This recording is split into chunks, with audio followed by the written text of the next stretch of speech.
I want to thank everyone for coming today. It really is a special day. I'm joined by some of my colleagues from the House. I know that the Minister Thibeault is here. There he is. You're right in front of me. Minister Thibeault is right here. The Minister of Energy. Joe Dixon was here. I know Joe was here. Maybe he walked in one door and out the other. And I know that my parliamentary assistant, Mike Cole, was here a second ago. So I hope you've all had a chance to meet them. I wanted us all to gather in the same room today for a number of reasons. And that is, I think it's a very, very important day for health and safety. And I tell anyone that'll listen, actually, that politicians talk to kids in grade 5. And we talk to kids in grade 5 because that's when they first take civics. It's when they first get the concept of government introduced to their curriculum. And if you know what it's like if you've had a grade 5 as a son or a daughter, you know that they've got a very short attention span. So you'll walk in the room, you go, "Hi, I'm Kevin Flynn, the MPP for Oakville." They go, "Hi." Say, "I'm also the Minister of Labour." The next question is, what does the Minister of Labour do? And you know you've got about 18 seconds to get this job described and move on to something else before they start looking at the ceiling. And I tell them, look, my job is to get your mom or dad or your brother or sister home at the end of the day. They get there themselves. I make sure they come home at the end of the day. And the kids buy that. The kids take that. It's a good thing. You know, I'm glad somebody's doing that. You know, you get approval from the grade 5s isn't a bad thing.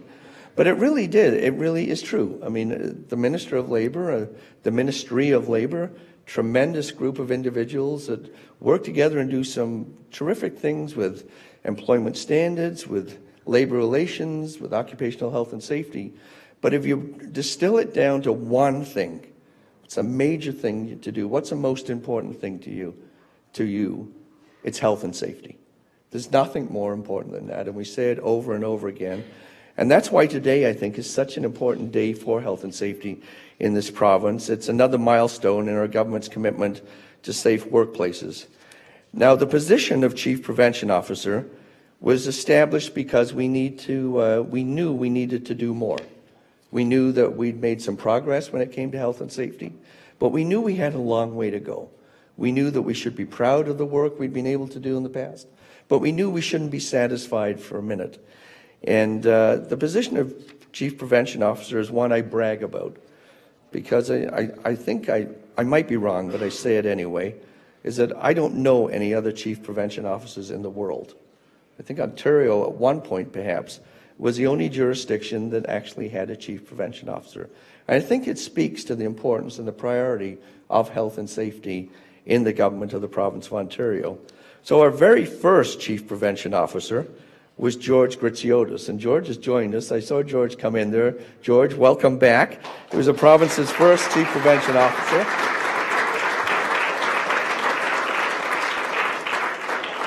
And I want to really thank and I want to really acknowledge George because it's a position that he could make. It was a position that you could. It was an open book. You just had to write it. You had to walk in here. And that's a good position to be in, but it's a tough position to be in too, because the world's kind of your oyster. And I think to get us going, to get us on the right track, George, you just did an incredible job. And I just want to say thank you very much for doing that.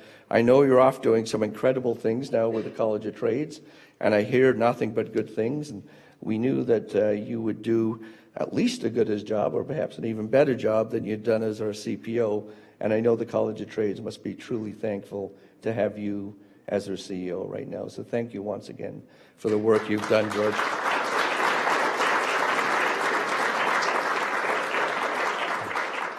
Now, you know, when you get a job offer like that, sometimes you can't stick around as long as you want. So we've had a bit of a lull. George went on to his new responsibilities, and we still needed somebody to make sure that all the work that George had started was continued and in some cases finished. So we needed somebody who was going to jump into the middle of things and make sure that the ship continued to be steered the right way. And I know that Marcel Croce is with us here today. Marcel, where are you? Thank you very much for the work you've done.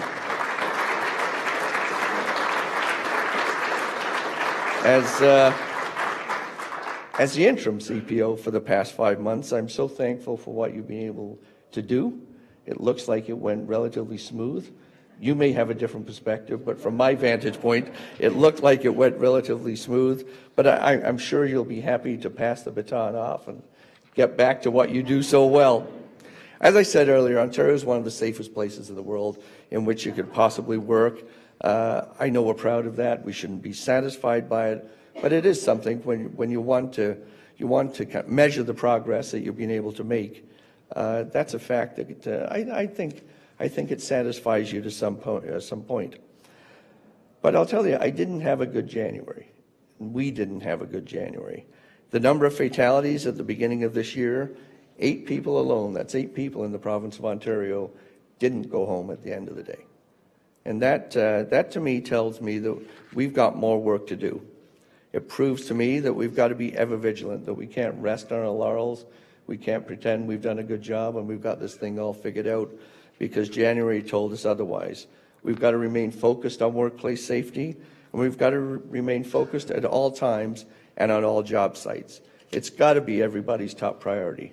These are our friends, these are our family, these are our colleagues that are out there. Each one of them has their own story. Each one of them is a human being. Each one of them means something to somebody. Each person out there is a loved one by somebody, and we need to make sure that we keep them safe. One death is one too many. One injury is one too many.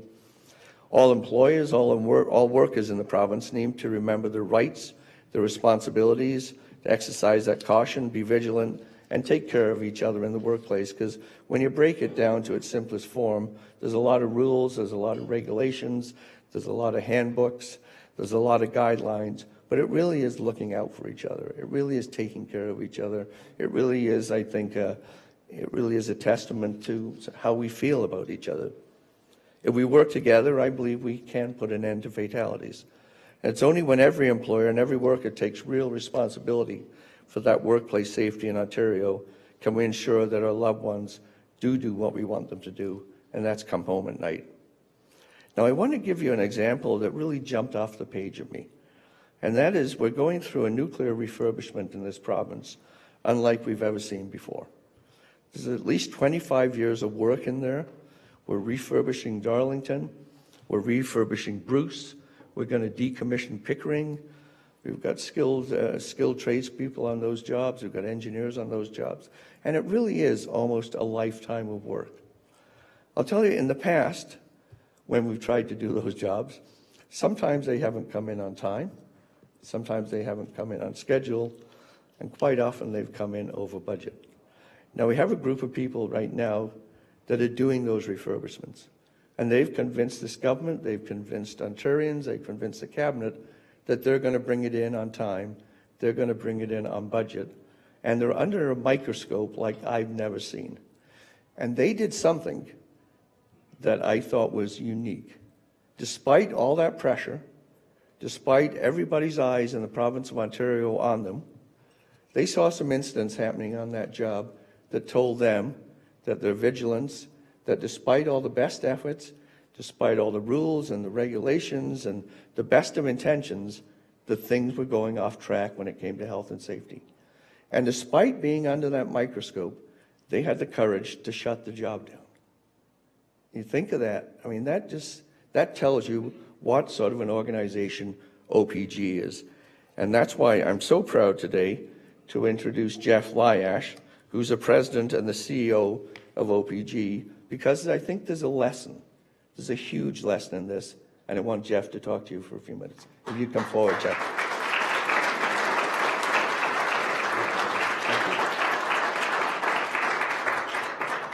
Well, thank you, Minister, and I'm so pleased you invited me here on what's a very important occasion as you select the new Chief Prevention Officer. I'll just share with you before I talk about the Darlington example that I've spent 35 years building, operating, and maintaining industrial facilities where hazards are all around you. That doesn't mean you can't do it safely. Those hazards and safety are ever present, but your obligation to yourself, to your coworkers, to your company, to your institution, to protect the health and safety of everyone there is even more present every day. I will tell you that injuries are devastating and they're unacceptable, each and every one. They affect individuals, they affect organizations. I have had the experience of sitting in the living room of a mother and explaining to her why her son wasn't coming home from one of my jobs.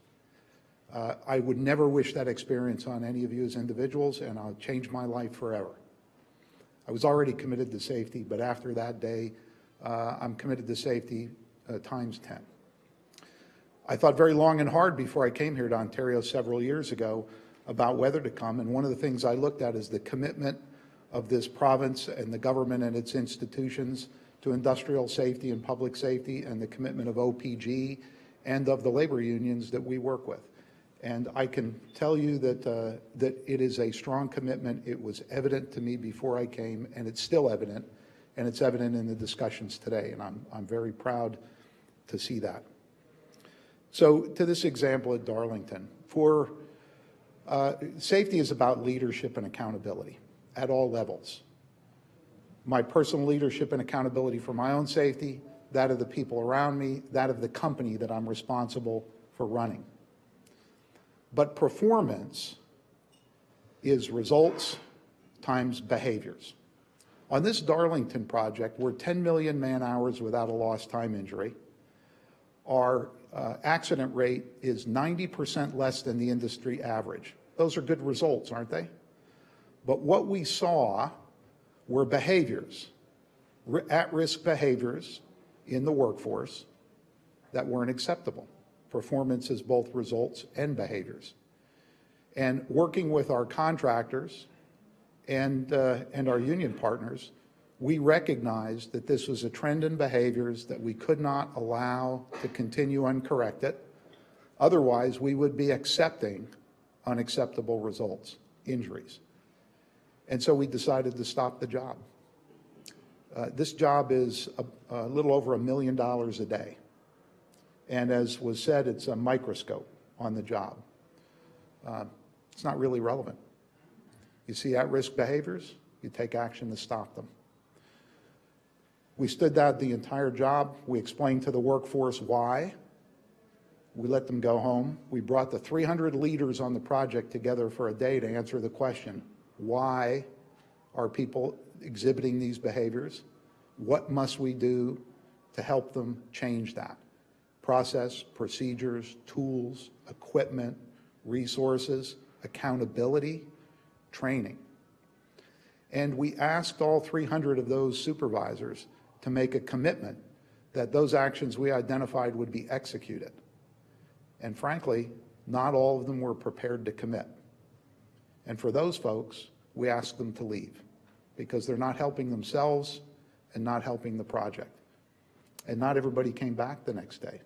I respect them for not being able to make the commitment and being honest enough to say so. This impacted the project. It cost us some time on critical path. Far better outcome than having an injury. And I can say since we took that step, those behaviors we don't see in the workforce. We've had exceptional performance in that area, and we've been able to continue the results that we've achieved on safety. And frankly, with the improved behaviors, we've gained back any time we lost. Because safety behaviors always lead production behaviors. If you can't do safety right, you can't do production right either. So, Minister, I would just encourage and challenge anyone in the room to follow the example. Not my example, but the example of my whole team. If it's not right, stop and fix it. It's in your best interest, and it's the responsibility we have to the citizens of Ontario and the workers that we employ. Thank you, Minister.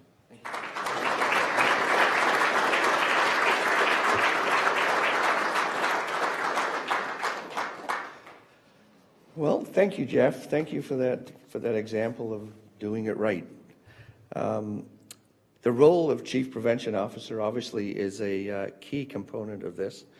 And before I introduce our new Chief Prevention Officer, I'd like to introduce a partner of mine, the only Deputy Minister I've ever had anyway, and that's Sophie Dennis. And I don't think there's any deputy that knows the Ministry of Labour the way that Sophie has. From the front lines to the executive offices, spent a long time there, Sophie, and I really do appreciate your partnership, your teamwork, and your dedication to health and safety. So we're both going to have somebody new that's going to help us make sure that we make progress on this file. And I think Ontario's new Chief Prevention Officer is a great example of this. He's got a long history of public service. He's been in the private sector, been in the not-for-profit sector. He's been president and CEO of the Public Services Health and Safety Association. He's been one of the province's strongest advocates for better health and safety. He was instrumental in the First Responders First website, provides essential information for employees and employers who are having to deal with post-traumatic stress disorder. Over his career, he's worked for the City of Toronto, the Canadian Red Cross, and the March of Dimes. He's worked with partners in numerous sectors, as well as with Indigenous communities. His experience, I think, makes him the ideal person to take on this role. Please give a warm welcome to Ontario's newest Chief Prevention Officer, Ron Kalewski. Ron, have you come forward? There you go, sir. It's all yours.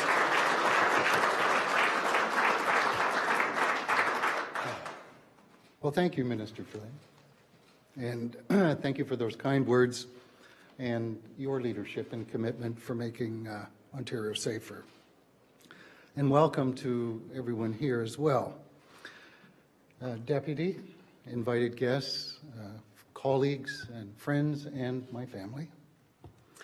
I said in the press release that I was truly humbled by this appointment, and that goes without saying. I am truly humbled by this.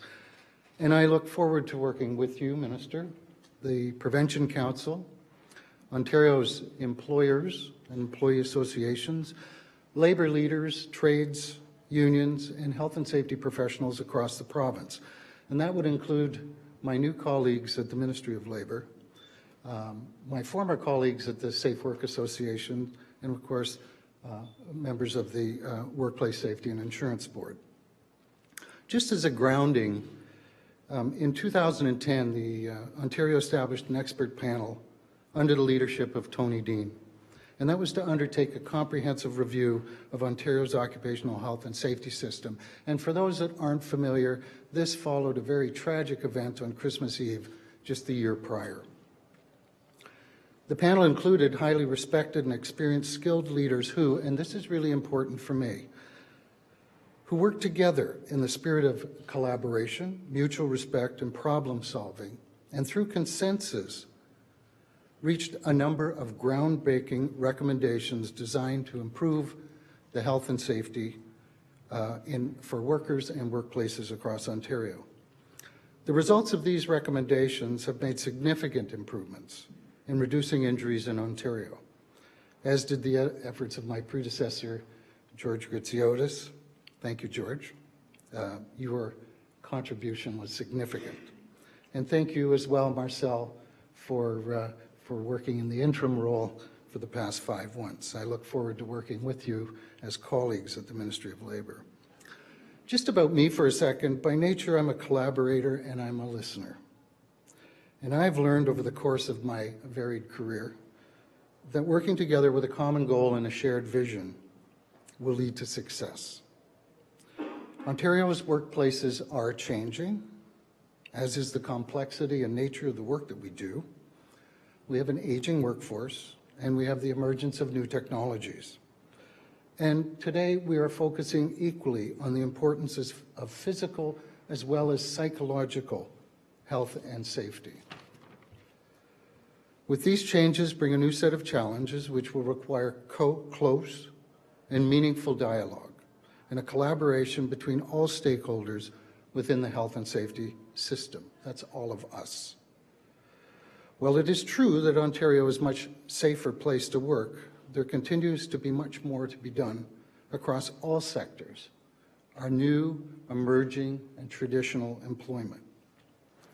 I am of the opinion and believe very strongly that one workplace injury or illness, whether it's physical or psychological, is one too many. And most importantly, that a workplace fatality is completely unacceptable. We as leaders all share the responsibility of ensuring that Ontario workers return home safely. Now, any appointment speech wouldn't be relevant unless it had a quote. So I have a quote. And I think the quote really reflects what we all believe inherently about the health and safety and prevention in Ontario. And this is from John Kennedy. There are risks and costs to a program of action, but they are far less than the long-range risks and costs of comfortable inaction. I think it's very appropriate. In closing, my commitment to you and to you as Chief Prevention Officer is to build on the foundation of success that's already been accomplished and to work with you, our stakeholders, and with your help to make our workers and workplaces in Ontario safer. Thank you, merci beaucoup, and again, thank you, Mr. Secretary.